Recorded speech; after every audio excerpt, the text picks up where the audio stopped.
Important for all competitive exams.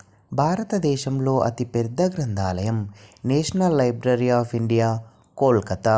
ఢిల్లీలోని ప్రగతి మైదాన్కు భారత్ మండపం అని పేరు పెట్టిన సంస్థ Indian trade promotion organisation. Kozhikode యొక్క పూర్వ రూపం కాలీకట్.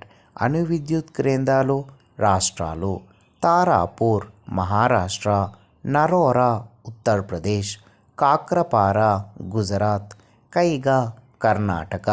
నదులు, వాటి జన్మస్థలాలకు సంబంధించిన కొండలు: సగిలేరు నల్లమల కొండలు, కుందేరు ఎర్రమల కొండలు, బాహూదా రాయగిరి కొండలు, గోస్తని అనంతగిరి కొండలు. ప్రపంచంలో అతిపెద్ద బయోమెట్రిక్ కార్యక్రమం ఆధార్. ఆంధ్రప్రదేశ్ మెరైన్ ఫిషనరీ రెగ్యులేషన్ చట్టం ప్రకారం తీరం నుంచి ఇన్ని కిలోమీటర్ల ఆవల చేపలు పట్టాలి. 8 కిలోమీటర్స్. 2025 ఆస్ట్రేలియన్ ఓపెన్ టెన్నిస్ పురుషుల విభాగం విజేత జానిక్ సిన్నర్